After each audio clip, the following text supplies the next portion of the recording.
What are you doing here, old lady? This is a dojo, not a health club. Connor's voice, 16 years old, arrogant, the pride of the class, resounded, harsh and full of sarcasm. When the woman entered, the atmosphere changed immediately. Some students stopped practicing. Some parents exchanged knowing glances. Evelyn Carter, 72 years old, widowed for half a year, stood in the doorway with a simple cloth bag, her eyes calm but deep. Giggling rang out as she bowed, a deep and proper bow, a bow like someone who had experienced it. She entered the dojo like a gentle breeze. The teenagers who were warming up looked back. A few giggles broke out, and the parents only exchanged knowing glances. Connor softly teased, "Grandma Turtle," before she had even finished the first push-up. For weeks, they mocked her careful movements. Every labored breath, every trembling push became a reason for laughter. But she never quit, not once. Until that fateful afternoon, when Connor deliberately stuck out his leg, waiting for the moment she'd fall flat on her face. But instead of falling, she turned, gliding like water, and rose in a single, fluid motion that silenced the entire dojo. That very day, Sensei Tanaka went to the old filing cabinet, his hand trembling as he pulled out a faded photograph. Evelyn Carter, national champion 1975. And when he knelt down, bowing until his forehead touched the floor, the room fell utterly still. His whisper broke the silence. "Hanshi, the master of masters." The woman they had mocked didn't come to learn karate. She came to remember it. One painful technique at a time, one buried memory after another, asleep for nearly half a century. That afternoon, sunlight filtered through the tall windows of Riverside Martial Arts Academy, spilling across the polished wooden floor. The sound of Japanese counting and the snap of GI fabric filled the room, a rhythm of discipline and energy shared by 23 students, ages 8 to 18. At the front stood Sensei Tanaka, 58 years old, small in stature but sharp-eyed as a blade. He had devoted more than 40 years of his life to karate, and every movement radiated discipline and respect. "Lower your stance, Connor. Power comes from the ground." Connor Wilson, blonde hair, sweat glistening on his forehead, adjusted his posture, threw a cleaner strike, and received a small approving nod from his teacher. At the back, parents sat in a row of folding chairs, some scrolling through phones, others chatting quietly. The scent of sweat and pine-scented floor cleaner mixed together, the familiar smell that had defined the dojo for 20 years, since the day Tanaka opened it. Then, the heavy wooden door slid open. An older black woman stepped inside. Every eye in the room turned toward her. Evelyn Carter, 5'4", wearing plain white sneakers, a lavender cardigan over a gray t-shirt, her silver hair neatly tied back. She stopped at the threshold, eyes calmly sweeping over the frozen students. The air stilled. One parent whispered, "Is she lost?" "Probably here to pick up her grandkid," another replied, not bothering to lower her voice. But Evelyn only smiled softly, her gaze steady. She stepped forward, slow but sure. Students instinctively moved aside, parting to make way. "Good afternoon," she said, her voice low and steady. Then she bowed, not a hesitant nod of a beginner, but a perfect bow, precise, timed, and filled with spirit. Tanaka raised an eyebrow. "Good afternoon," he replied, returning the bow. "How can I help you?" "I'd like to join the beginners class if there's still a spot." Connor snickered. The sound was quickly disguised as a cough, but the damage was done. The room broke into quiet giggles. "She's joking, right?" Connor whispered to his friend. 72, Evelyn said, without turning around, her tone soft yet commanding. "And my hearing is excellent." The room froze. Connor flushed red. Tanaka was silent for a few seconds, then said calmly, "This dojo welcomes students of all ages. The class has started, but you may join us today." "Thank you," she replied, bowing once more before heading to the locker room. As the door closed behind her, The parents began murmuring. "This is ridiculous," said Deborah, Connor's mother. "She's going to hurt herself. And then who's responsible? Tanaka?" "Relax, Mom," said Rachel, Connor's older sister, her eyes never leaving her college textbook. "It's just a beginner's class." "Beginner's class still includes sparring. What if she falls?" "Then she falls," Rachel shrugged. "In karate, falling is the first lesson in learning to stand back up." 5 minutes later, Evelyn returned, now dressed in a plain black jai, no belt, no insignia. She stood quietly in the last row, right behind Marcus, a shy 12-year-old who had been training for only 2 weeks. "Continue warm-up. 20 jumping jacks. Begin," Tanaka ordered. The class counted loudly in Japanese. Evelyn followed, her pace slower, breath growing heavier. By the 15th count, she switched to stepping in place instead of jumping. Connor glanced over, mimicking her mockingly. Snickers followed. "Eyes forward," Tanaka barked, not at anyone in particular, but enough to make the laughter stop. Push-ups began. Evelyn used her knees for support, lowering herself steadily, rhythmically. Connor glanced back and shook his head, pretending to be disappointed. "I don't know why Sensei lets her stay," one parent muttered. "Probably feels sorry for her." Or, another woman, Monica, interjected, "Maybe she just wants to learn something new. What's wrong with that?" Deborah turned sharply. "What's wrong is that this is a serious dojo, not a senior fitness class." "But she's in the beginners group," Monica replied gently. "She's not bothering anyone." "She is bothering people. Look, the whole class is distracted." True enough. Almost every pair of eyes was fixed on Evelyn, who kept going, sweat dripping onto the polished floor, her breath blending with the distant rhythm of Japanese counts. Only one person seemed unfazed. Little Marcus, the boy in front of her, who kept training calmly, as if he understood that sometimes real strength isn't in muscles, but in the courage to start again. "Introduce yourselves." Sensei Tanaka's voice broke the quiet air. "Say your name and why you want to learn karate." The shy boy, Marcus, stepped forward, his voice trembling. "My name is Marcus. I want to learn self-defense and to be stronger." Tanaka nodded, smiling kindly. "Very good. Welcome." 2 more students followed, both teenagers who wanted to build strength and discipline. Then came Evelyn's turn. She stepped forward, posture straight, her shoulders somehow lighter than before. "My name is Evelyn Carter," she said, her tone deep and steady. "I'm learning karate because the body can remember things the mind sometimes forgets, and there are things I need to remember again." The dojo fell silent. Her cryptic words left everyone slightly puzzled. Connor rolled his eyes and smirked.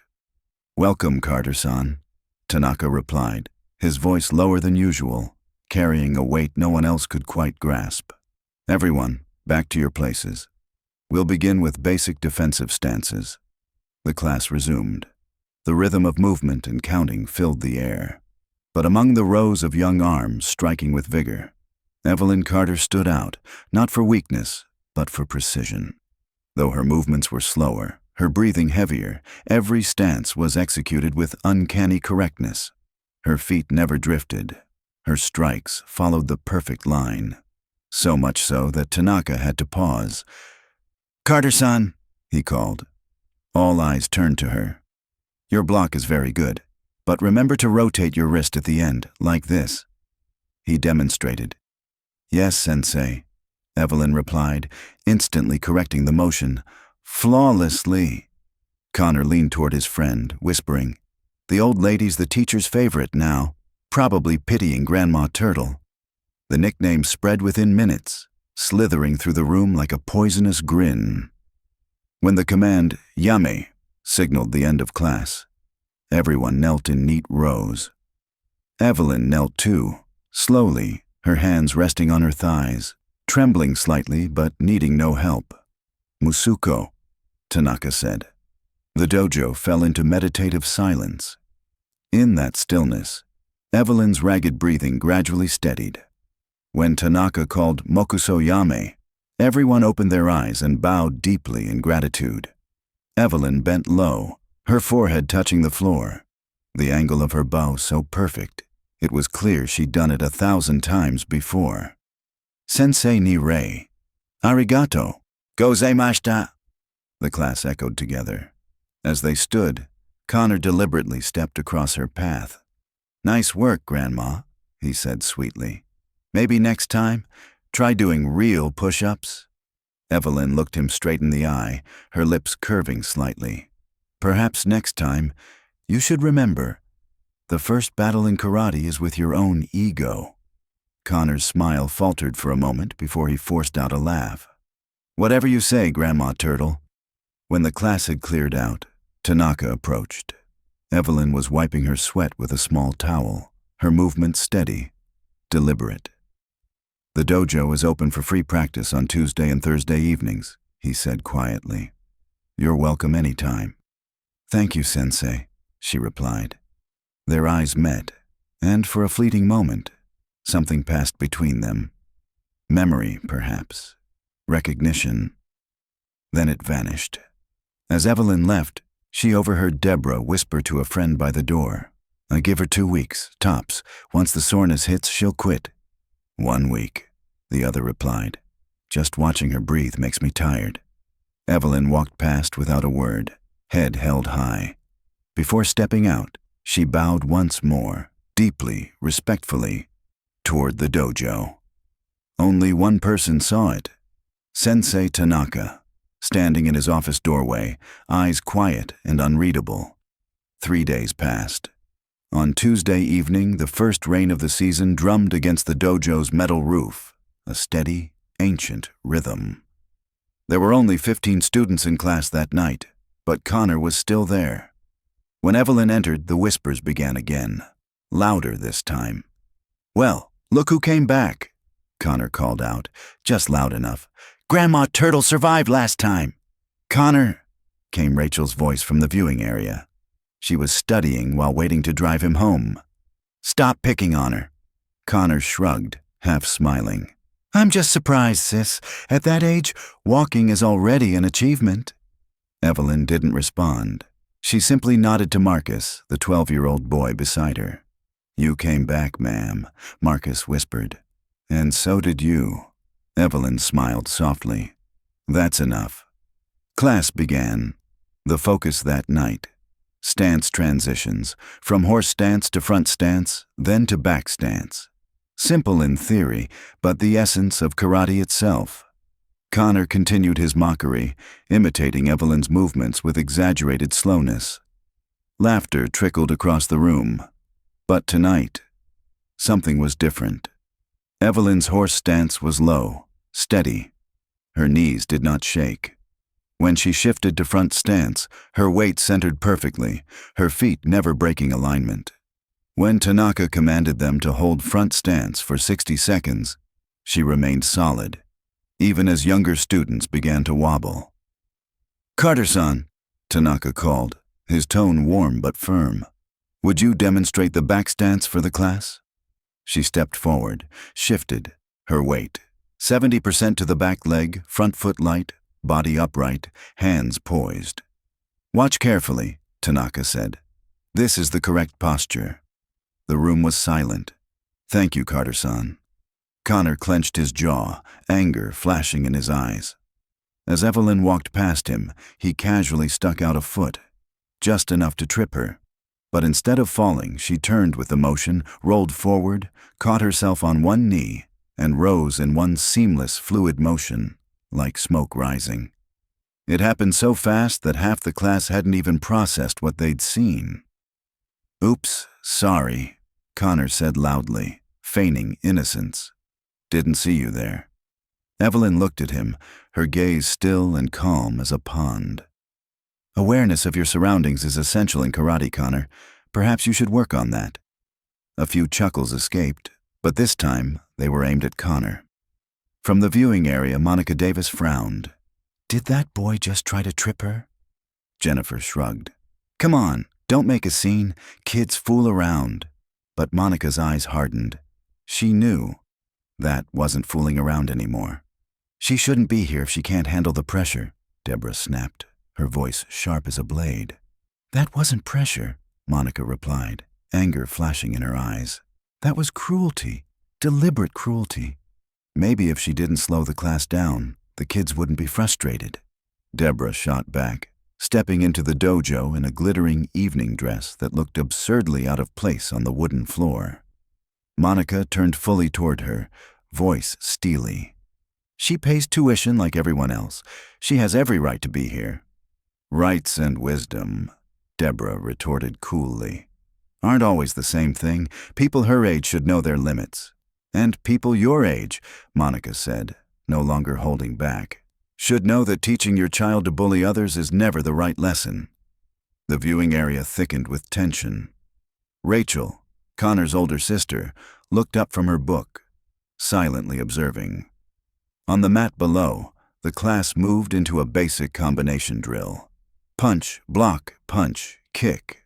Every motion was controlled, simulated, no contact, but each carried the weight of focus. Evelyn moved with quiet rhythm. Her strikes weren't powerful, but each one was exact. What caught Tanaka's eye wasn't speed. It was balance. Every step, every shift of weight, every hip rotation felt familiar. Then he gave a new command. Slow sparring practice. Choose a partner of similar size and skill. Connor immediately stepped forward, smirking. Looks like you're with me, Grandma. Connor, you'll work with Tyler, Tanaka said firmly. Mrs. Carter, you'll pair with Marcus. Connor frowned. But Marcus is just a kid. I have my reasons, Tanaka cut him off. Get into position. Marcus faced her, visibly nervous. Evelyn smiled gently. All right then, strike. But keep control. The boy threw an awkward punch. Evelyn blocked smoothly, then bent slightly to whisper, Turn your hips more. Don't just use your arms. Power comes from the whole body. Marcus tried again. This time the punch was solid. His eyes lit up. Whoa, that feels completely different. How do you know that? Just old experience, Evelyn said with a warm smile. When class ended, rain drummed softly against the roof. Students trickled out one by one. Evelyn stayed behind, quietly stretching. Her movements were graceful, deliberate, the kind of precision that doesn't belong to a beginner. From his office doorway, Sensei Tanaka watched through the cracked door. His hand rested on an old metal filing cabinet, the one that held tournament records from the 1970s, names that once echoed through the arena. And among those yellowing papers lay a name he thought he'd never see again, Evelyn Carter. That night, in her small kitchen, Evelyn sat before a cup of tea gone cold. She opened an old photo album, its pages worn with age and fingerprints. There she was, a 25-year-old woman, black hair tied high, dressed in a white gi, black belt gleaming, holding a trophy nearly as tall as herself. Beside her stood Harold, her late husband, his gentle smile frozen in time. You'd understand, Evelyn whispered to the photo. I'm not doing this for them. I'm doing it for me. She turned the page. A picture of her old dojo class, a row of children in white uniforms. In the far corner, half hidden in shadow, stood a young Japanese boy leaning against the doorway, eyes filled with admiration. Her finger brushed across his face, and she smiled, part nostalgia, part ache. The following Thursday, class grew more tense. Connor had rallied a few allies, teenage boys full of pride and bravado. Now the nickname Grandma Turtle was said out loud, not whispered. When Evelyn bent down to touch her toes during warm-up, Connor called out, Careful there, maybe have life alert on standby, just in case. Laughter erupted, sharp, cruel. Even a few parents smirked. Evelyn straightened up, her gaze locking on Connor. You're right, she said calmly. Safety is very important. So why don't you help me demonstrate something, unless you're afraid of getting hurt by an old woman? The dojo buzzed with excitement. Connor scoffed. No way he'd back down in front of everyone. Fine. What do you want me to do? Just grab my wrist, tight, like you're trying to restrain me. Connor tightened his grip, veins bulging. His cocky grin hadn't even faded, when in a single motion, Evelyn rotated her wrist, pivoted her hips, and used his own force to unbalance him. No throw, no aggression, just fluid movement. And Connor stumbled, releasing her hand instinctively.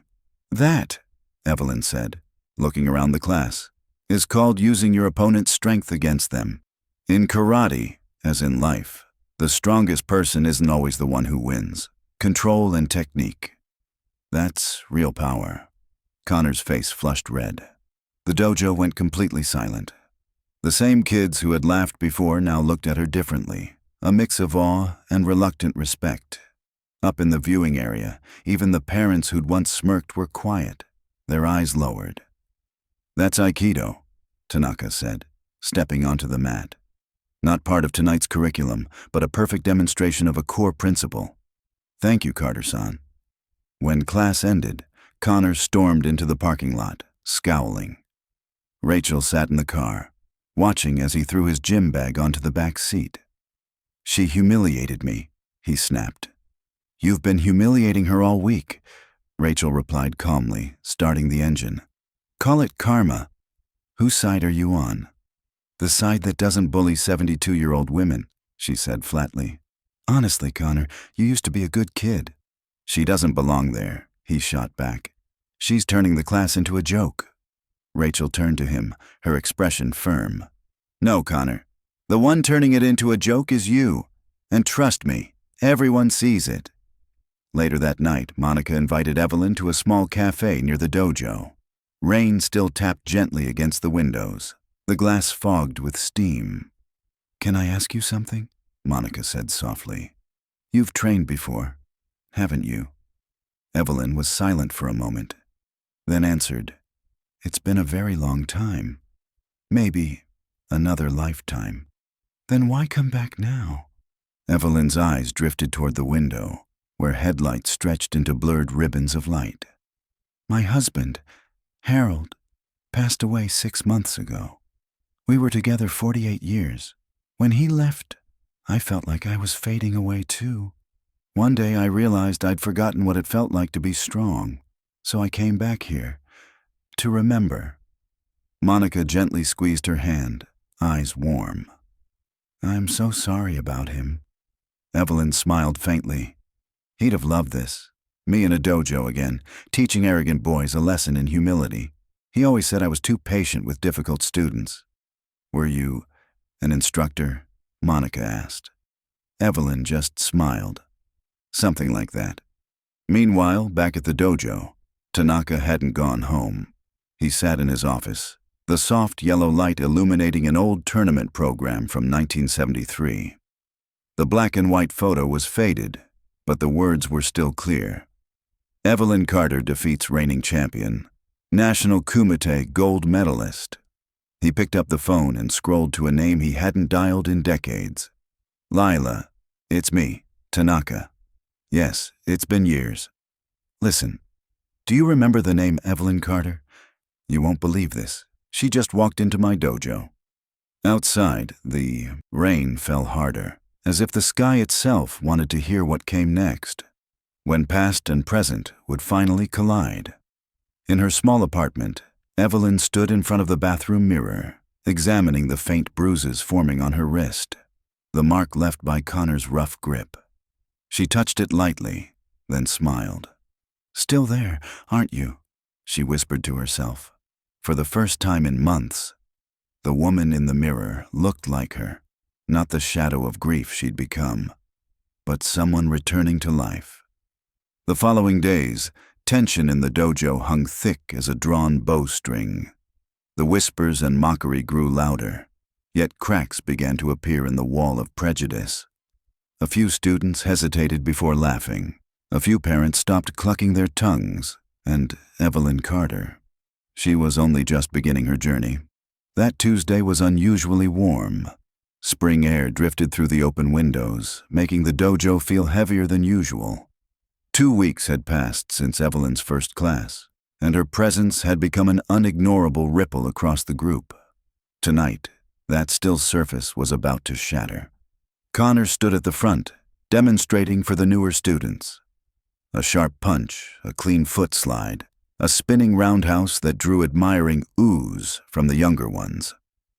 "That's an advanced technique," Tanaka said mildly but clearly. "Tonight we're focusing on basics. Connor, back to your spot." Connor clenched his teeth, stepping back to the rear line. As he passed Evelyn, he muttered just loud enough to be heard. "Careful not to pop a hip, Grandma." "Connor!" Tanaka's voice sliced through the air like a blade. "Stay after class. We need to discuss your attitude." "My attitude? I'm just worried about safety," Connor said, feigning innocence. "Right, Mrs. Carter. Sparring can be risky at your age." Evelyn turned fully toward him, her gaze calm and unwavering. "Are you offering to spar with me, young man?" The air froze. Parents looked up from their phones. Teenagers stopped breathing. Connor let out a nervous chuckle. "You're joking, right? I don't fight old ladies." "Just light contact. Controlled technique," Evelyn replied evenly. "Unless you're afraid you can't control yourself." The challenge lingered in the air like smoke. His friends stared. 16-year-old pride burned hot. "Sensei?" Connor turned to Tanaka, expecting him to shut it down. Tanaka studied them both for a long moment. "All right, light contact, controlled. First to 3 points." He turned to Evelyn. "Are you sure?" "I'm sure," she said, stepping onto the mat. Connor followed, confidence radiating. 16 years old, strong, top student, and she, 72, barely 2 weeks in. In his mind, this was already over. They bowed to each other. Connor dropped into a fighting stance, bouncing lightly on his toes. Evelyn stood tall, relaxed, her hands open, eyes tranquil. "Begin," Tanaka called. Connor's first punch shot straight for her midsection. Evelyn shifted half a step. The strike whistled past by inches. His own momentum carried him forward, and the tip of her finger brushed the back of his shoulder like a pen marking paper. "Point! Carter!" Tanaka said firmly. Connor spun around, cheeks burning. He lunged with a jab-cross-kick combo. Evelyn slid under the jab, slipped inside the cross, and caught his leg mid-kick, just for an instant, enough to show control. Then released. "Point! Carter!" "She's not fighting, she's running away," Connor burst out. "I'm using your own energy," Evelyn said quietly. "Or would you rather I attack?" "Go ahead then.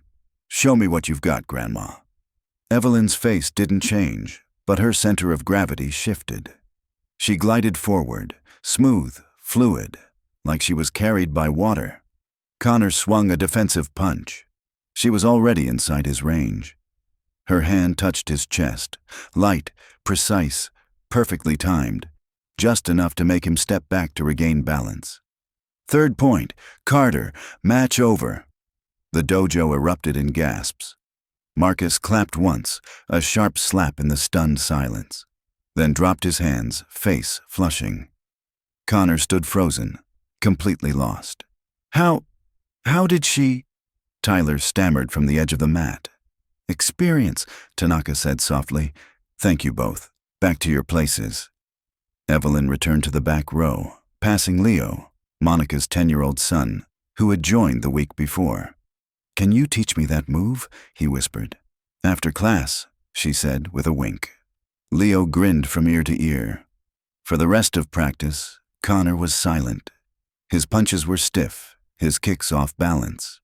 When Tanaka told him to stay behind, he ignored it, grabbed his bag, and left. Outside, in the parking lot, Rachel leaned against the car door. "Heard you got taught a lesson today, by a grandma," she said. Not mocking, just matter of fact. "Oh, shut up, Rachel. Seriously, Connor, what's your problem?" "She doesn't belong in that class. She's making it look like karate's something anyone can just walk into. Or," Rachel said slowly, "maybe she's reminding everyone that karate is for everyone. And maybe, just maybe, she knows more than you think." What's that supposed to mean? Rachel unlocked her phone and pulled up a faded scan of an old newspaper clipping. The headline read, "Local Woman Wins National Championship." The young face in the photo, black hair tied high, a gleaming smile, was unmistakably Evelyn Carter. Connor's mouth fell open. That can't be her. Look at the name, Rachel said evenly. Evelyn Carter, national champion, 1975. Why didn't she say anything? Connor's voice was small. Maybe, Rachel said, pocketing her phone, because people like you only saw Grandma Turtle and never actually looked. Let's go home. In the office, Tanaka asked Evelyn to stay. The walls were lined with trophies and yellowed certificates from decades past. Why hide it? He asked directly. Your skill, your history. Why pretend to be a beginner? I wasn't pretending, Evelyn said softly, her fingers brushing a dusty trophy. The woman who won those tournaments. She died with Harold during his illness. I'm just trying to find her again. She's not dead, Tanaka said, shaking his head. I saw her tonight. You saw reflexes. Muscle memory, Evelyn replied. That's not the same woman I used to be. Tanaka opened an old cabinet and pulled out a 1974 tournament poster. A black and white photo showed a young Evelyn surrounded by other fighters. I was there, he said quietly. 15 years old, competing in the junior division. I watched you fight Yamamoto, 3-time champion. Everyone said you couldn't win. But I did, Evelyn said, eyes fixed on the photo. You didn't just win, Tanaka said. You changed how women's kumite was fought. That final move, that flowing redirection before your counter, I still teach it. I call it the phantom, because every opponent hit nothing but air. Evelyn smiled faintly. I called it dancing with shadows. Harold named it. He said I made people chase the darkness while I moved through it. Then teach it again, Tanaka said suddenly. Teach the phantom. Not as Shihan Carter or the champion, just as Mrs. Carter, sharing what you know. Parents will object, Evelyn sighed. Some still barely tolerate me. Some will, Tanaka nodded. But not all. You might be surprised. That night, like every Tuesday, Evelyn stopped by Harold's grave. The cemetery was quiet, oak leaves whispering in the wind. I sparred today, she said softly, tracing the engraved letters on the granite. First time in 20 years. That boy Connor reminded me of that arrogant kid in the Chicago tournament, remember? You told me to go easy on him. She placed a bouquet of white roses in the vase. Harold's favorite gift after every victory. I'm not ready to be Shihan Carter again, she whispered. But maybe I can be something in between. And maybe that's enough. Footsteps crunched on the gravel. Monica appeared, holding Leo's hand. Sorry, she said, smiling gently. We didn't mean to intrude. Leo wanted to bring you this. She held out a small bundle of wildflowers. Because you're awesome, Leo said shyly. Evelyn took them, eyes glistening. Thank you, sweetheart. Would you like to meet Harold? They stood together at the gravestone as Evelyn told Leo about the man who had always stood behind her. The one with the ice pack, the cheer, the pride that made every victory theirs. He sounds cool, Leo said. The coolest, Evelyn smiled. On their way back to the car, Monica said quietly, I looked you up tonight. National champion, 3-time regional winner, Hall of Fame 1982. There's a website for pioneering women in martial arts. They called you the woman who danced with shadows. Evelyn stopped. It's been decades since anyone called me that. Why did you leave? Harold had cancer, Evelyn said simply. Fast, brutal. Competing suddenly seemed small compared to fighting for his life. So I retired. We chose time together instead. No regrets. None, Evelyn said softly. But now? She looked back at the stone. Now I have to remember who I was, to understand who I'm meant to be. 3 days later, The dojo's newsletter went out. Family Demonstration Day, coming soon. A new stage was being set, and this time, the shadows would give way to light. The Riverside Martial Arts Academy was preparing for its biggest spring event, the annual Family Demonstration Day.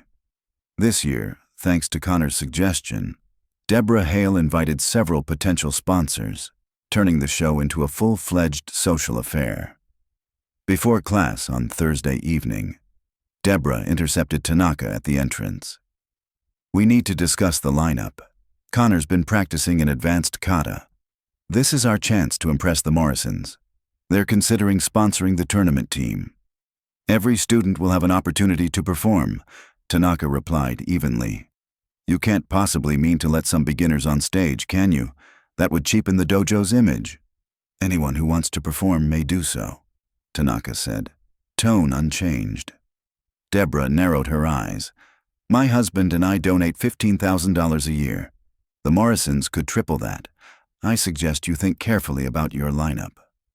Then she turned sharply, her heels striking the wooden floor like gunshots. Connor had heard everything. A plan began to form. If Tanaka wouldn't stop Evelyn, he'd help her embarrass herself. During the water break, Connor approached, voice sweet as honey. "Mrs. Carter, are you performing?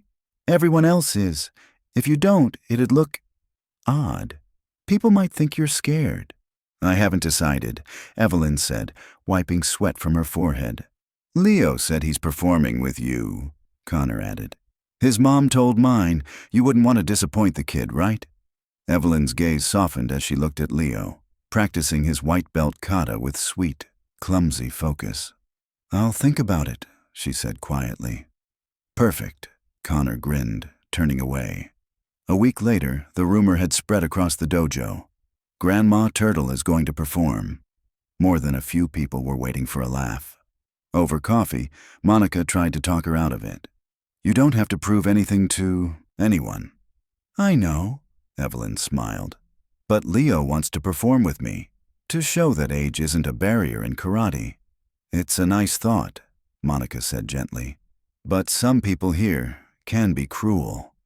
Evelyn looked into the distance, where old memories seemed to echo. In the 70s, being a black woman in martial arts meant facing that every single day. This isn't new. The morning of the demonstration dawned bright and clear. The dojo was draped in flags and banners, more than 100 chairs lined up neatly. The Hale family had even hired a professional photographer for Connor's big performance. Evelyn arrived early, wearing a crisp new white jai that Monica had ordered for her. She helped arrange chairs, ignoring the murmurs of a few parents in the front row. "Is she really performing?" Jennifer whispered to Deborah. "Connor said she insisted," Deborah replied with a thin smile. "This should be entertaining." The show opened with the 5- and 6-year-olds, their tiny punches and blocks earning cheers and phone flashes. Then came the intermediate group, performing a more complex routine. Next was Leo's turn, his white belt kata, performed beside Evelyn. One tall, one small, their movements surprisingly in sync. The audience applauded politely. Some faces showed genuine surprise at the unusual duo. Then came Connor's group. His kata was advanced, full of leaps, spins, and explosive strikes. Every motion was sharp, practiced, and theatrical.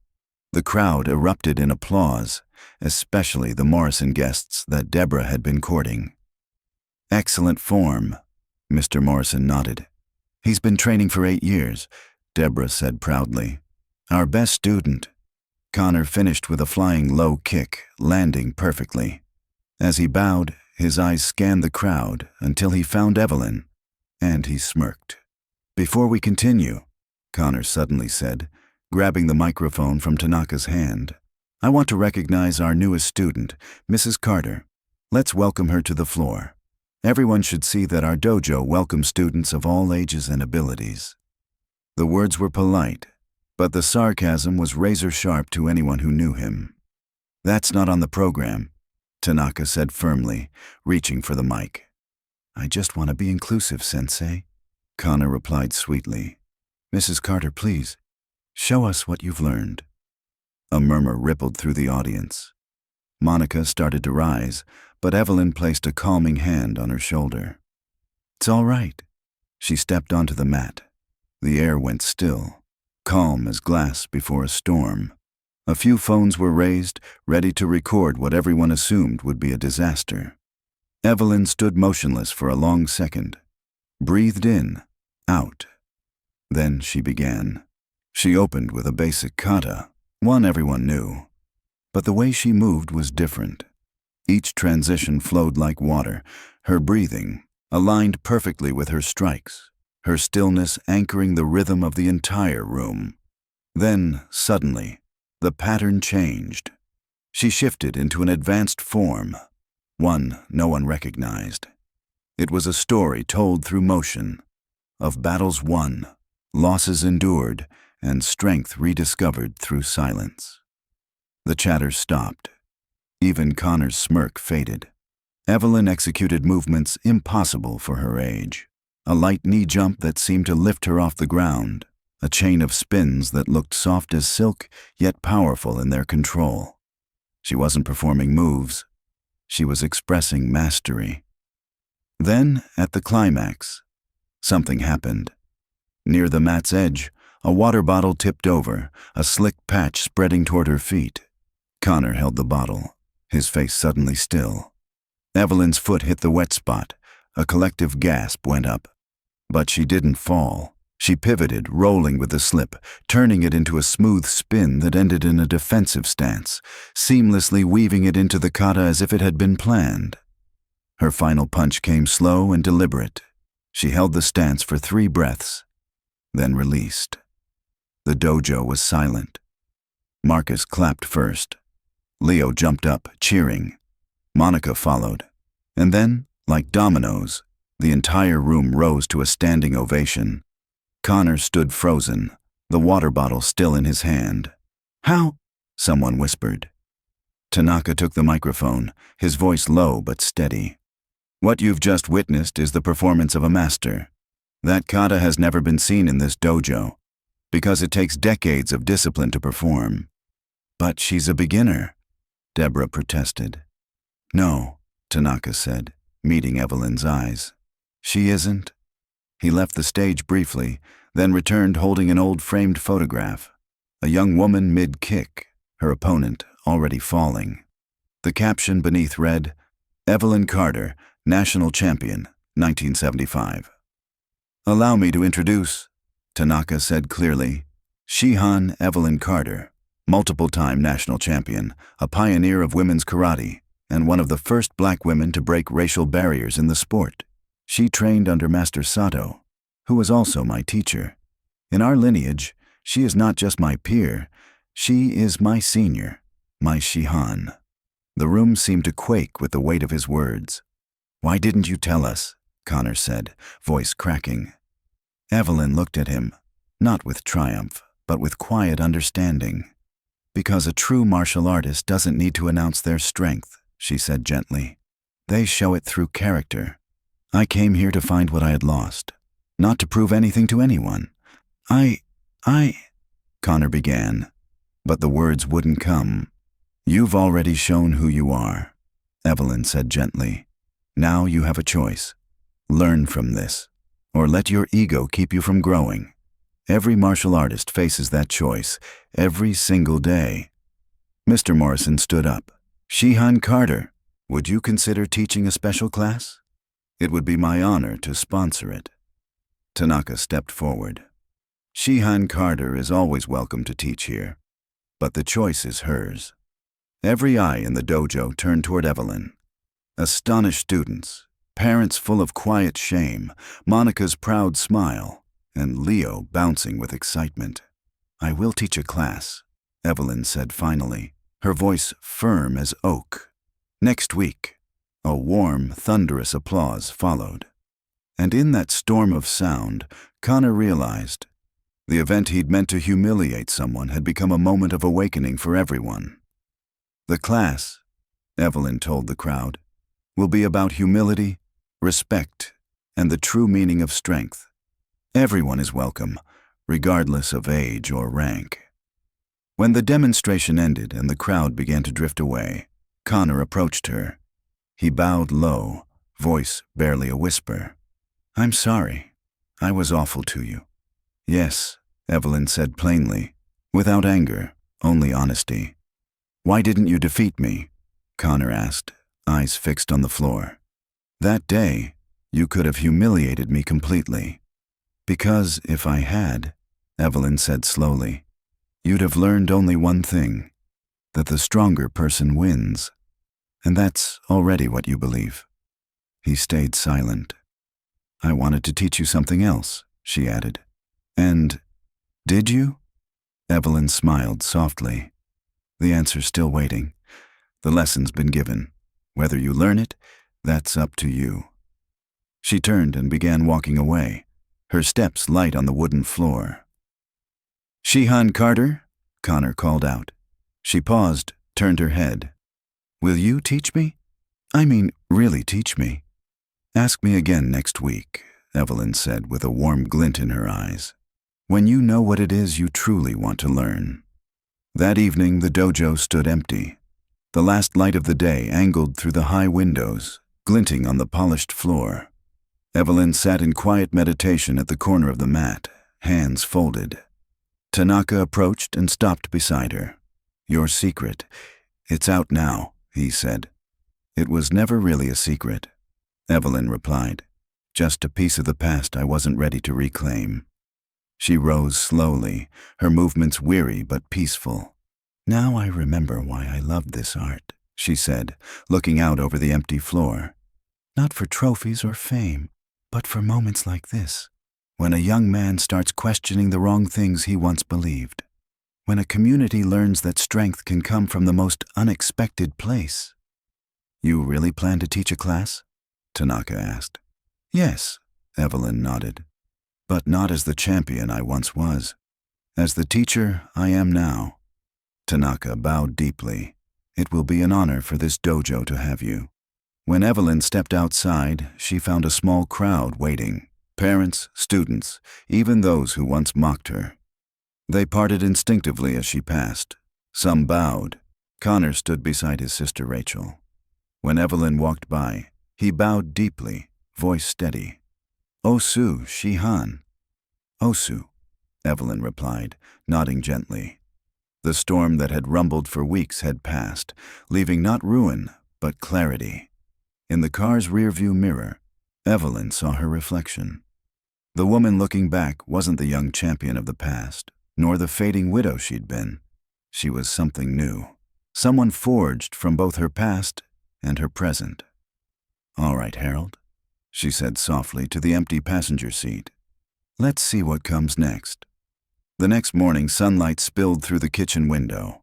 On the table lay her old black belt, neatly folded. Beside it, a slip of paper with Japanese calligraphy and ink. "It's time." Evelyn ran her fingers over the worn fabric, feeling the years embedded in every thread. Next to it sat a faded photo of Harold, smiling gently from his hospital bed. "Not yet," she whispered to the picture. "I'm still not ready to come back. Not completely." A soft knock sounded at the door. It was Tanaka, holding a teapot and a weathered leather album. "May I come in?" he asked. "Of course," Evelyn said, motioning him inside. "Tea," he offered as he unpacked the set. "You brought tea to my house?" Evelyn chuckled. "Good tea deserves ceremony," Tanaka said, beginning to heat the water, each movement slow and precise. He opened the album and set it in front of her. "I wanted you to see this." The first page showed a summer photo from 1974, young Evelyn demonstrating a throw, and in the front row, a white belt boy. "Tanaka, you corrected my stance that day," he said, pouring tea. "I kept using strength instead of technique. You touched my hip with 2 fingers, and everything changed. My knee's been grateful ever since." Evelyn smiled at the picture. "I remember that summer camp. Master Sato brought his best students. You were so serious, desperate to prove yourself. And you were already Shihan Carter, but you insisted I call you Evelyn." "Titles build distance," she said softly. "I wanted to teach, not intimidate. Tanaka turned the page. Old newspapers, tournament brackets, faded action photos of Evelyn mid-air, her kick defying gravity. "Your trophies are impressive," he said, "but what I remember most is how you treated others. Win or lose, you always helped your opponent up, showed them what they did well. You changed what the word champion meant." Evelyn smiled wistfully. "That was Harold's influence. He always said real victory is when you help someone else stand again." "That's why you left when he got sick?" Tanaka asked. Evelyn was quiet for a moment, then nodded. "The diagnosis came just before the 1983 World Championship. Pancreatic cancer, stage 3. They said he had 6 months. I quit that same day, and he lived another 40 years, Evelyn finished softly. "Through every treatment, every flicker of hope and heartbreak, I was there. The dojo became a hospital waiting room. My GI turned into daily clothes. Evelyn Carter became Mrs. Carter. And I never regretted it." She exhaled deeply. "And now," she said, "I'm just a widow, learning how to remember who I am when I'm no longer one half of someone else." Tanaka opened his briefcase and took out an envelope marked with elegant Japanese characters. "This came for you," he said. "From Master Sato's daughter, Miss Anosaka." Evelyn's hands trembled as she opened it. Inside was an old photograph of her and Master Sato, both in traditional attire, bowing to each other. Beneath it lay a letter, written in graceful brush strokes. "Evelyn Carter. My father spoke of you often before he passed. He said you understood the spirit of karate better than any of his students. He left this message for you. The mountain does not boast of its height, yet everyone can see it touch the sky. He wanted you to remember that true strength never needs display. It shines by itself." A tear slid down Evelyn's cheek. "He passed away 5 years ago," Tanaka said quietly. "But it seems he's still watching." "No," Evelyn replied, smiling through her tears. "Not just watching. He's still teaching me." That evening, Monica invited Evelyn to dinner at her small apartment. The table was tiny, the food simple: spaghetti, garlic bread, and a slightly wilted salad. But Leo's laughter made the whole room glow. "Miss Evelyn, did you see yourself when you jumped? You went whoosh, whoosh, bam!" Leo exclaimed, miming wild movements. "Eat, Leo," Monica scolded lightly, still smiling. "Can you teach me that spin move?" "That technique takes years to learn safely," Evelyn said. "But I can teach you the foundation." She stood, moving into the little space between the table and the counter. Her hips turned fluidly. She pointed to the motion. "All power starts here, from your center." She adjusted Leo's posture gently. "Now, try again." The boy mimicked her, clumsy but eager. "Good. Now practice 100 times a day for 1 month. 100? His eyes widened. "Perfection is repetition," Evelyn smiled. "If you really do it, I'll check every week." Later, when Leo had gone to bed, the two women sat on the small balcony, watching the city lights flicker. "I work 2 jobs," Monica said quietly. "Customer service by day, cleaning offices at night. I barely afford Leo's karate classes, but it's the one thing that makes him feel strong, confident." "He has talent," Evelyn said.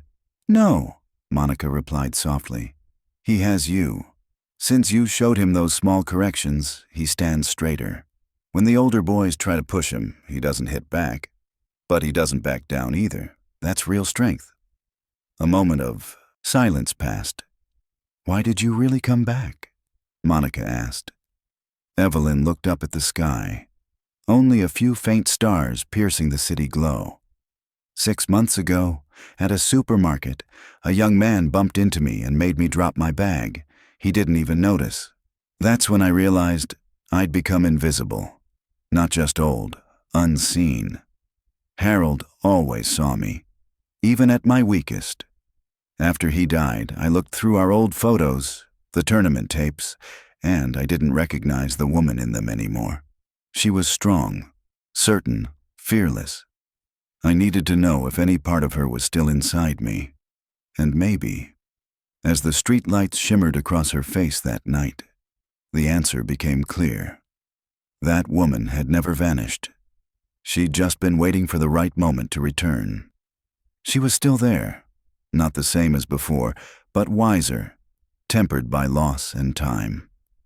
The next morning, Richard Hale, Connor's father, strode into the dojo in a tailored suit, his expression wound tight like wire. "This is unacceptable. You let my family believe she was a beginner. We were made fools in front of everyone." "That's your own assumption," Tanaka replied evenly. "Shihan Carter never claimed to be anyone else. She's a liability. Parents pay for the dojo's reputation, not to have some old woman running it." "She isn't running anything," Tanaka said calmly. "She's a student, like everyone else. But she outranks you. So tell me, who's the real teacher here?" Tanaka's eyes hardened. "Karate is built on hierarchy. Shihan Carter earned her rank long before I tied my first belt. That hasn't changed with time." "Then maybe we'll reconsider our sponsorship."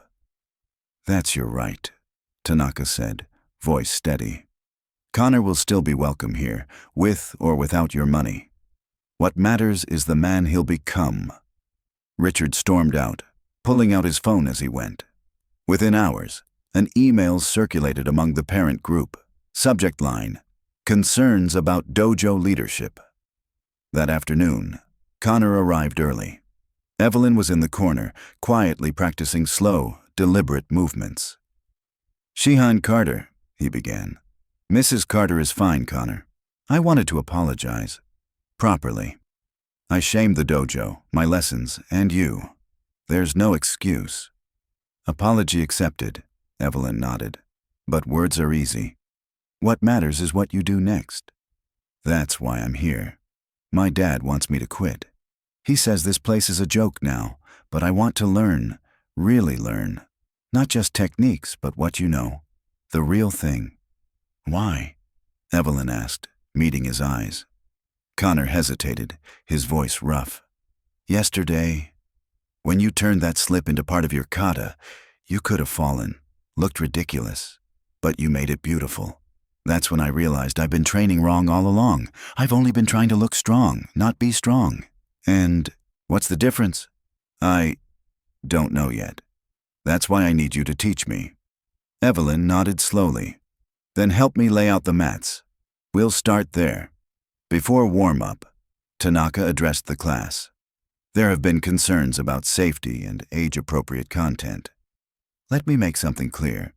This dojo has always been open to anyone who wishes to learn, regardless of age, ability, or background." "What about legal responsibility, Sensei?" Deborah called from the parents section. "If you have concerns, schedule a meeting. This is class time," Tanaka said firmly. Evelyn raised her hand. "Sensei, may I make a proposal?" "Go ahead.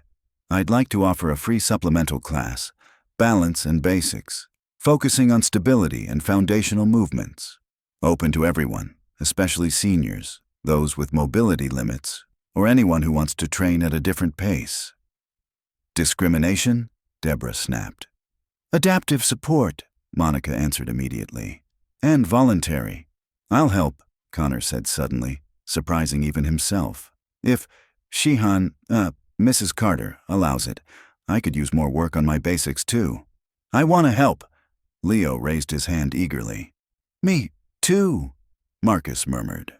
Tanaka looked at the raised hands, then at the row of divided parents. "Approved," he said. "Saturday mornings, no fees. Mrs. Carter will lead, assisted by student volunteers." The first Saturday, 8 people showed up. 3 seniors from the community center where Evelyn had posted flyers. 2 kids with mild disabilities whose parents had hesitated to enroll them before. Leo and Connor as assistants. And unexpectedly, Jennifer Thompson. "My wrist." Jennifer scratched her head. "Tried showing my daughter a kick at home and, well, pulled something. I figured it's time to start from the basics again." Evelyn paired everyone by need and ability. Connor with Bill, an older veteran struggling with balance after an old injury. Leo with Amy, a little girl with mild cerebral palsy. The two giggled as they practiced adapted stances. The key, Evelyn told the class, is that every body is different. The goal isn't to copy a shape, but to find how your own body can express the same principle with proper technique. She moved through the room, adjusting hip angles, foot directions, breathing, never comparing, only encouraging. When Jennifer winced trying a push, Evelyn demonstrated a modified version that reduced wrist strain but maintained the same leverage. I didn't know karate could be this flexible, Jennifer said, eyes wide. Karate was made to serve people, not to make people serve karate, Evelyn replied with a gentle smile. The masters before us all adapted their art to their own bodies. Why shouldn't we? By the end of class, Jennifer's pain had lessened, and she walked out standing a little taller. At the door, she paused. I owe you an apology. I said some unkind things before. See you next week, was all Evelyn said. I'll be here, Jennifer promised. But not everyone had warmed up. Deborah began gathering formal complaints for the dojo council, attaching financial data showing that 5 major donor families were concerned about direction. The email leaked. Within a day, thanks to Monica's friend on the council, former students from years past began showing up again. Men and women in their 40s and 50s, old frayed belts tied around their waists, standing quietly at the back of the room. What's happening, Mom? Leo asked. They're protecting the heart, Monica said softly. This dojo made them who they are. They won't let money twist its spirit. The crisis came on Wednesday. During sparring drills, Connor paired with Tyler. He'd changed lately, more control, more thought. But old habits die hard. Tyler accidentally scored a clean hit. Connor's temper flared. He lunged forward, losing control.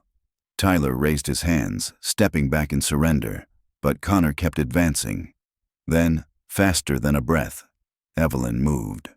She intercepted the sweep, redirected the momentum, and brought Connor to the mat in one fluid motion. Not a scratch.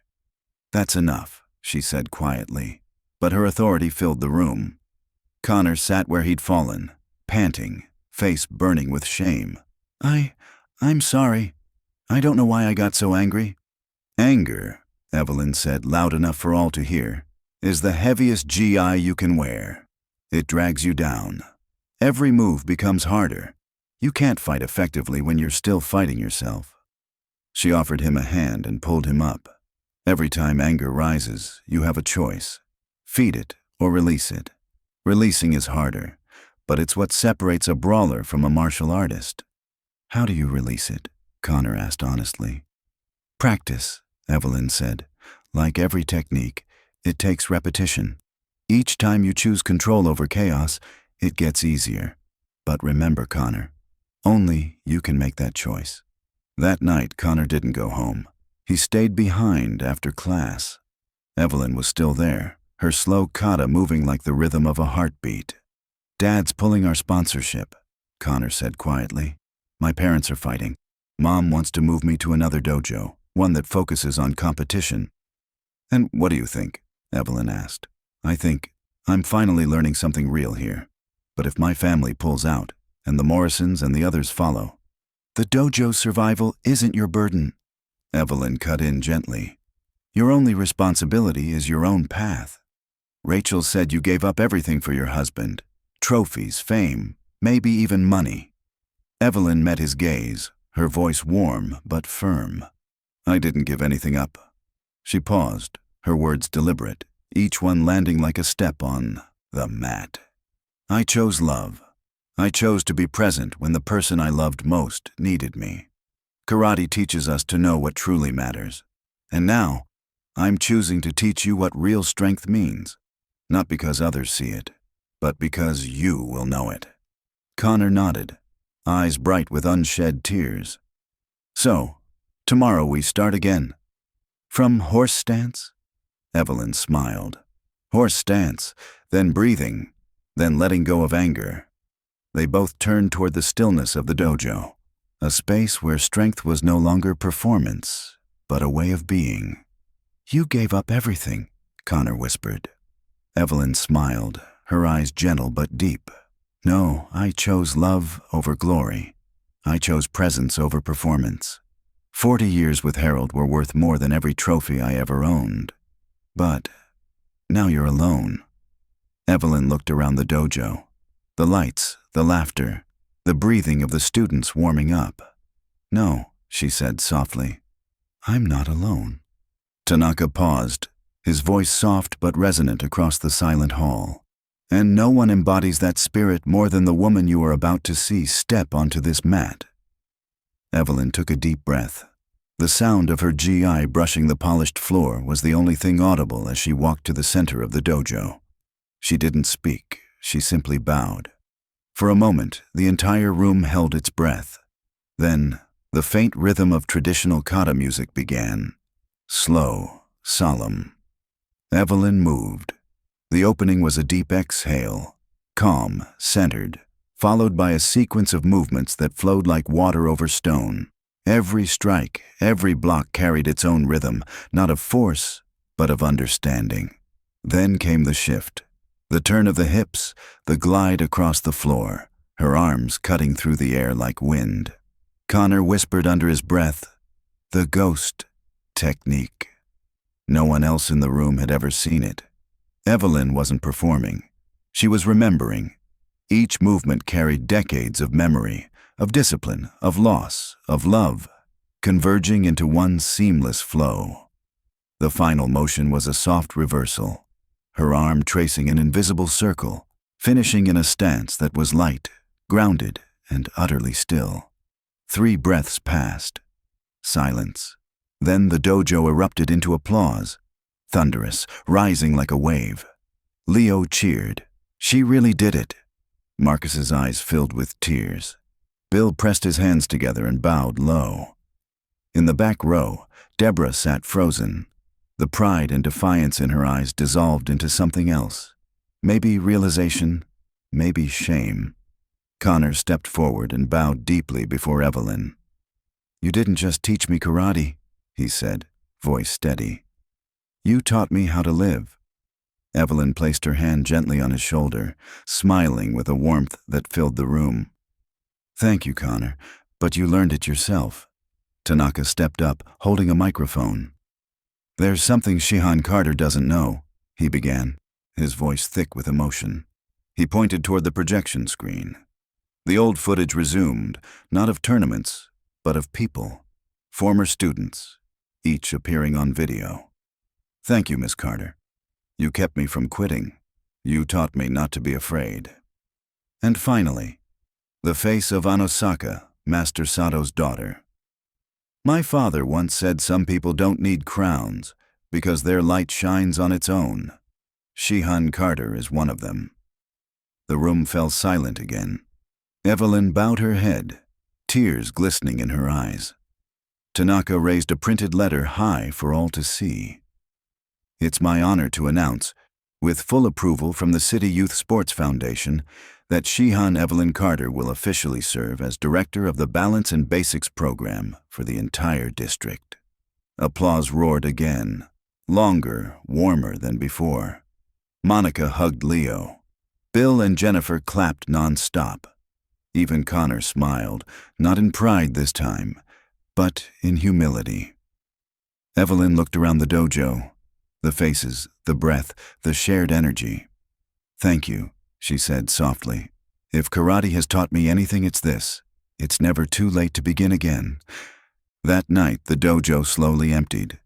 Evelyn stayed behind, sitting alone on the wooden floor as the last lights dimmed. She took her old black belt from her bag and laid it before her. "Harold," she whispered, "it took me years to remember how to fight again. But now I know the greatest victory isn't on the mat. It's over the fear inside yourself." She wrapped the belt around her waist, slowly, deliberately, tying it with hands that no longer trembled. At the doorway, Tanaka stood quietly.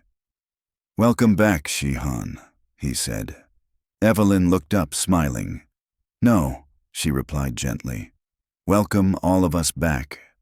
The dojo lights faded, leaving one small figure standing tall in the silence. A mountain that never bragged of its height, but everyone could see it touching the sky. The performance began. The youngest students went first, clumsy but eager, their tiny arms slicing the air with earnest determination. Then came the Balance and Basics group. Bill and little Amy stepped forward together. Their movements were slow but steady, different yet in perfect harmony. Amy's mother burst into tears when she saw her daughter smiling, truly smiling, in front of a crowd for the first time. Next came Leo and a few students from the main class, demonstrating how fundamental techniques could be adapted to every body type. It's beautiful, someone whispered. Why didn't we start teaching like this from the beginning? Then it was Connor's turn. Everyone expected a solo kata. Instead, he bowed deeply. Sensei, he said, I'd like to change my demonstration. If Mrs. Carter agrees, I want to do a live exchange. To learn. The room rippled with surprise. It wasn't in the program. Evelyn looked at him. In his eyes, she saw no challenge, only a genuine desire to understand. What do you want to learn? I'll attack, Connor said, steadying his breath. You show me what I keep missing. They bowed to each other, low, formal, full of respect. Attack, Evelyn said. Connor hesitated for a heartbeat, then launched a clean punch. Evelyn didn't block conventionally. She redirected the strike, guiding its force past her body, her calm voice rising over the movement. When strength meets strength, it creates collision. But if you redirect instead of resist... Connor was pulled off balance, slipping lightly to the floor, not hurt, only stunned. Again, she said. Connor attacked with a punch-kick combination. Evelyn moved like water gliding around stone, not clashing, only flowing in rhythm. See? She pointed. Your shoulder announces the punch, your hip gives away the kick. Combat is a conversation. If you listen, your opponent tells you everything. He threw one last punch. Evelyn stopped it with a single fingertip pressed to his wrist. The limb went numb. Strength isn't in the muscles, she said quietly. It's in understanding your body and using leverage. How do you see everything before it happens? Connor asked, breathless. 50 years of practice, Evelyn replied, and learning that fighting is the least important part of martial arts. Then what's the most important part? Community, connection, lifting others up. She gestured around the dojo. All of this is that. From the audience, someone shouted, "Show us the ghost technique." The chant grew, spreading like fire. Ghost! Ghost! Ghost! Evelyn looked toward Tanaka. He nodded once. I'll need a strong opponent, she said, smiling faintly. Someone unafraid to strike for real. I will, a young voice answered. Kevin Morrison, son of the Academy's main sponsor, stepped onto the mat. 20 years old, captain of his college karate team, his eyes a mix of doubt and respect. They talk about you, Kevin said. About the ghost dancer. My grandfather says it's just a myth. They faced each other, bowed. The air thickened. Kevin attacked first, fast, precise, full of youthful power. But Evelyn wasn't there. She slipped past him, threading through the narrowest space in his movement, as if she knew where he would go before he did. A roundhouse kick sliced through the air, but Evelyn had already vanished from sight. A heartbeat later, she stood behind him, one hand resting gently on his shoulder. The dojo held its breath. Evelyn smiled. The ghost, she said softly, isn't someone who disappears. It's the one who makes the opponent strike only at shadows.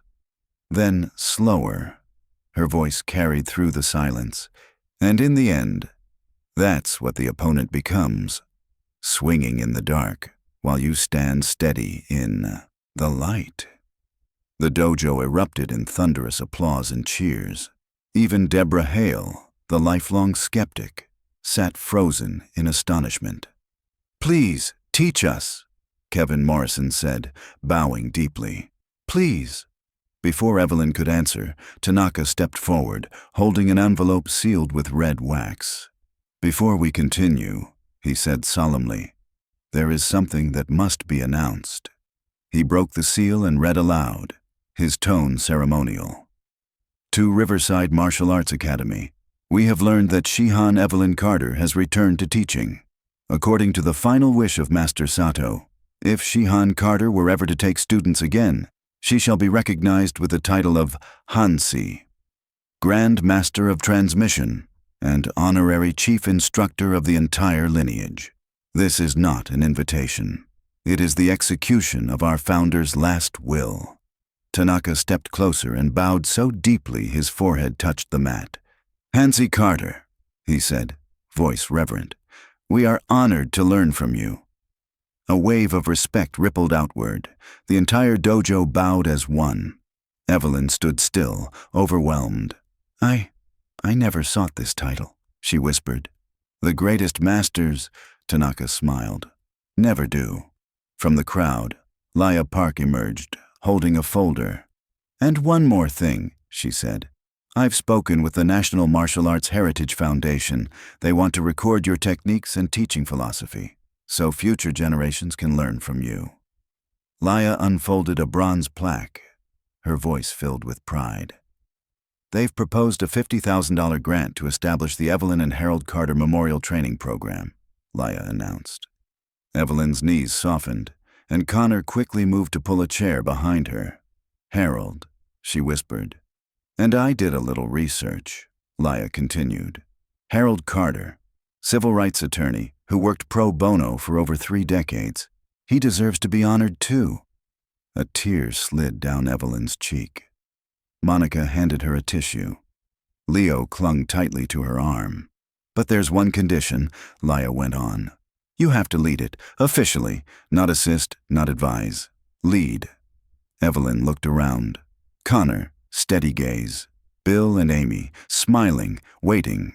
Leo, bouncing on his heels, eager. Tanaka, silent, respectful. She reached into her bag and took out her black belt. With steady hands, she wrapped it around her waist for the first time in 20 years. "Then I'll teach," she said. The room erupted in thunderous applause. But in the far corner, Deborah Hale was already pulling out her phone, thumbs flying across the screen. The battle wasn't over. The next morning, another message arrived, this time from the Regional Karate Championship Committee. "We have a special exhibition slot tomorrow," the coordinator said. "If Hansi Carter agrees to lead a demonstration team, it could be the perfect example of inclusive and adaptive martial arts." Evelyn looked at her students, ages ranging from 7 to 78. "Who wants to show this city that karate belongs to everyone?" Every hand shot up, including Connor's. "Then," Evelyn smiled, "let's train." Dawn, the day of the regional tournament. The sky was gray, the air thick with humidity. At 6 a.m., the Riverside team gathered at the dojo. Bill Watson, 78. Little Amy, the girl with mild cerebral palsy. Connor and Leo, 2 middle-aged students from the Balance and Basics class. And, to everyone's surprise, Rachel Wilson, Connor's older sister, who had been training quietly on her own. "We're not here to win," Evelyn reminded them as they stretched. "Our goal is to show them that karate belongs to everyone." Connor was assigned to lead the youth section, even though his ankle was still wrapped from an injury the week before. "Leo, breathe with your movements," he coached, his voice calm, a far cry from the arrogant tone he once had. "Amy, that stance is perfect. Don't let anyone tell you otherwise." Evelyn watched him. The boy who had once mocked her now moving, speaking, and guiding like a true teacher. "Miss Carter, Hansi," Rachel approached, nervous. "My parents don't know I'm here." "Then why come?" Evelyn asked gently. "Because Connor makes me proud now, and I'm not letting their prejudice stop me from standing with him." At the city sports arena, drums thundered, lights flared, and the air pulsed with excitement. 4 main mats hosted the competitions, while the center stage was reserved for Riverside's exhibition at 2 p.m. Other teams warmed up with synchronized flips, board-breaking routines, and flashy sequences that looked more like dance than discipline. When some of them spotted Riverside's group, 8 people of different ages, sizes, and abilities, a few smirked. "That's their team," one whispered. "Looks like a daycare lineup." "Let it go," Evelyn said quietly. "Fools talk the loudest when they're afraid of losing their place." Connor heard her. His face flushed. He took a deep breath, then turned to help Amy stretch her leg braces. "The kid's learning fast," Bill murmured beside Evelyn. "Very fast." Moments before the show, Deborah and Richard Hale arrived. Deborah's plan was clear. She wanted to witness the disaster herself, to justify pulling their family's funding. 3 other donor families waited for her signal. "This will be their downfall," Deborah said to Jennifer Thompson. "No," Jennifer stood, her voice firm.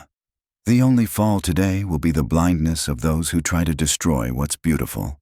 Then she crossed the aisle, joining the Riverside supporters section. 2 outside 2 p.m. The announcer's voice boomed across the arena. Special presentation, inclusive martial arts demonstration, led by Hansi Evelyn Carter and the Riverside Martial Arts Academy. The lights dimmed. The mat shone under a single white spotlight. And from the edge, Evelyn stepped forward, her black belt gleaming like a quiet promise. 8 members stepped onto the mat. They began with a synchronized breathing sequence. 8 breaths, 8 rhythms, 8 different souls moving as one. Then came the technique section. Each student performed their own variation of the same kata, adapted to their body, but united in spirit. Bill demonstrated balance techniques for weakened legs. Amy showed that disability couldn't hinder precision. The 2 middle-aged students proved that starting late was still starting. Connor and Leo performed a paired sequence, beginning as teacher and student, then reversing roles, the child guiding the adult, symbolizing that wisdom knows no age. Evelyn's voice flowed through the speakers. In karate, strength takes many forms. The strength to persevere, the strength to adapt, the strength to lift others up. The music swelled. All 8 moved together in a flowing kata. Different motions, one heartbeat. Bill's movements were small but steady.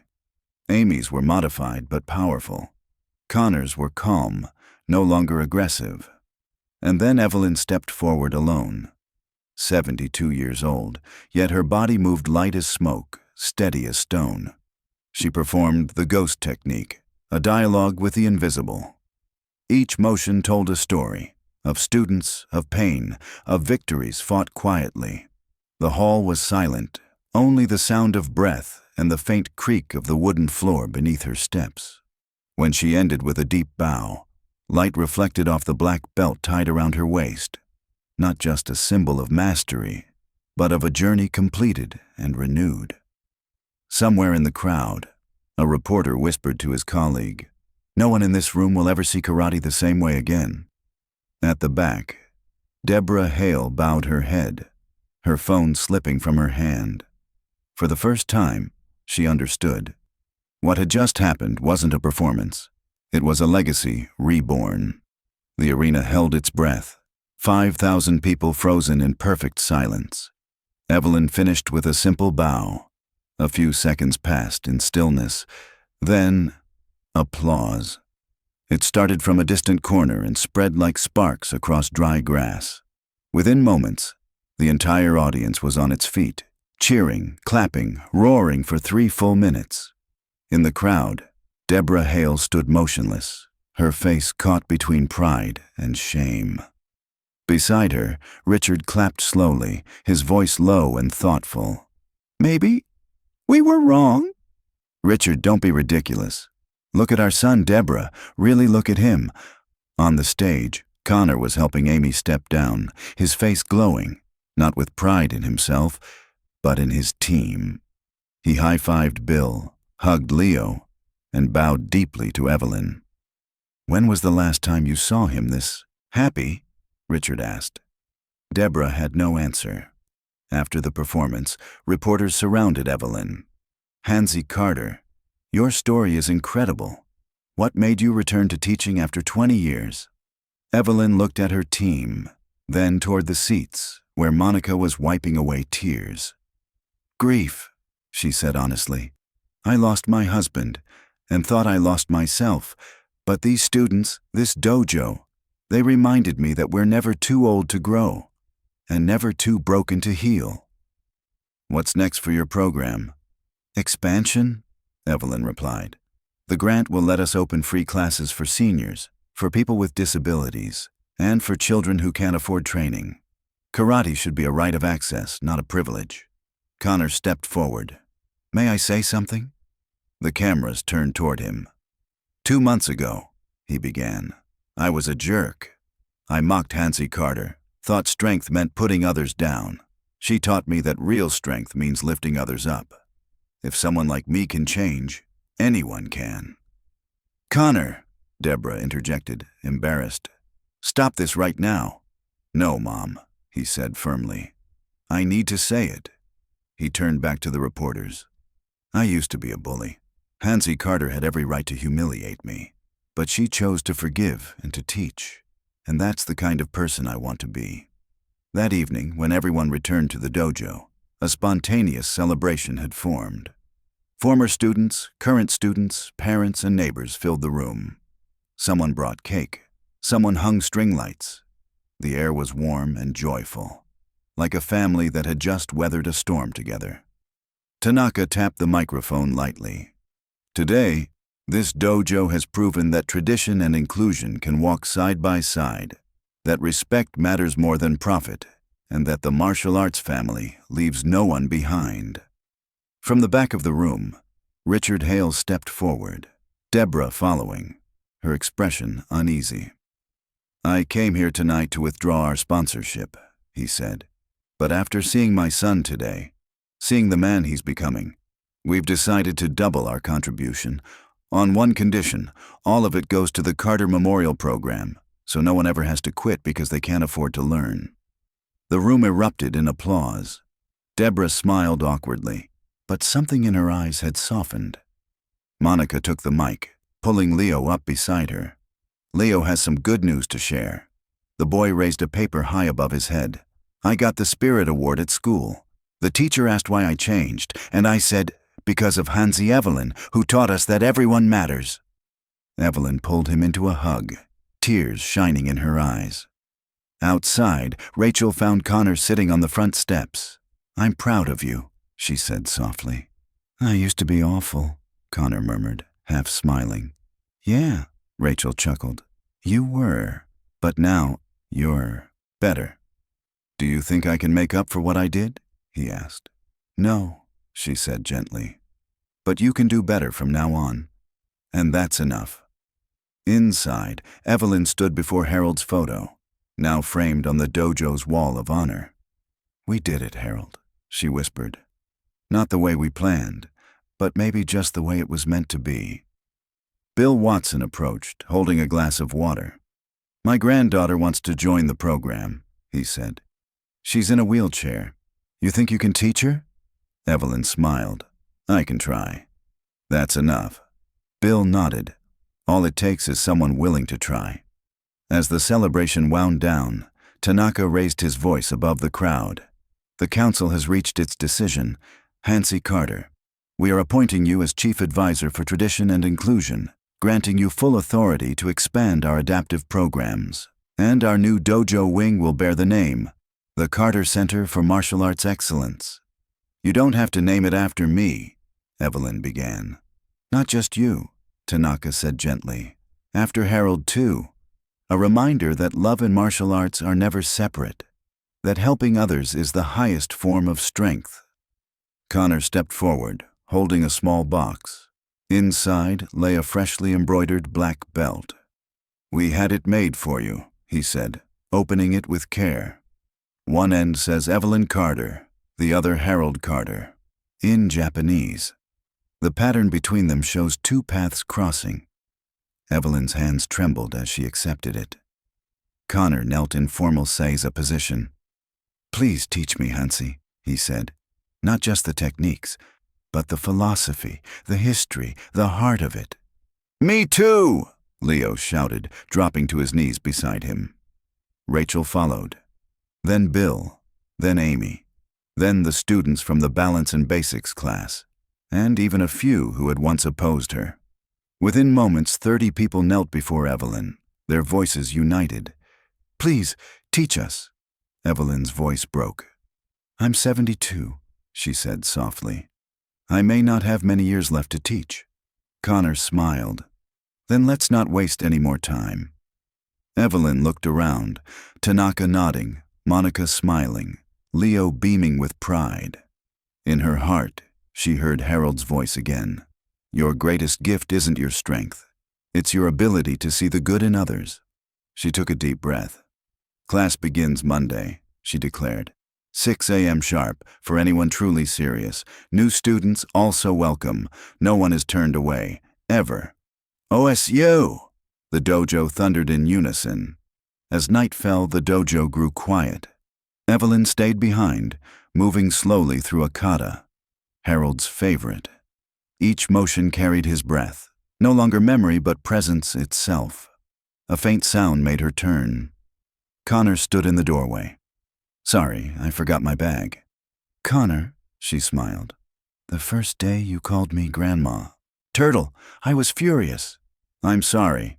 Let me finish," she said. "You were right. I was a turtle, slow, hidden, defensive. But turtles have survived for millions of years because they adapt, endure, and protect what matters. But I was still wrong to mock you. Maybe, but those words woke the warrior in me. So, in the end, I should thank you. You're too forgiving." "No, that's karate, turning negative energy into positive strength." "Osu Hansi, Osu Connor. See you Monday." Connor left, the door closing softly behind him. Evelyn tightened the new belt around her waist, feeling the gold-stitched letters beneath her fingertips. She looked up at the wall, where photos of students, lineage scrolls, and a new plaque now hung. Carter Center for Martial Arts Excellence. "Where everybody becomes strong." She remembered the first day she'd stepped into the dojo, mocked as Grandma Turtle, stumbling through the basics.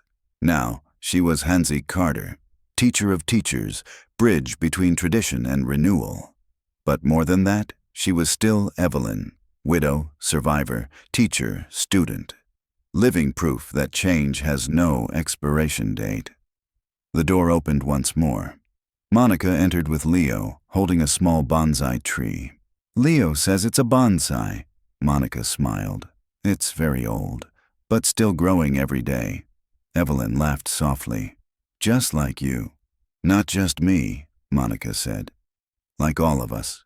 Still growing, still changing, still becoming who we're meant to be." The three of them walked out together, talking about plans for the new center. Inside, the dojo fell silent again. Not empty, but full of possibility. Full of futures being written, of legacies just beginning. On the wall, Harold's photo seemed to smile. The next morning, the local newspaper headline read, "72-year-old woman redefines the world of martial arts." But Evelyn didn't read it. She was busy teaching her 6 a.m. class, where 37 students of all ages and abilities gathered, learning not just how to fight, but how to live, with strength, respect, and compassion. Connor was in the front row, helping Amy adjust her stance. Leo was teaching Bill breathing techniques. Rachel was practicing her first kata.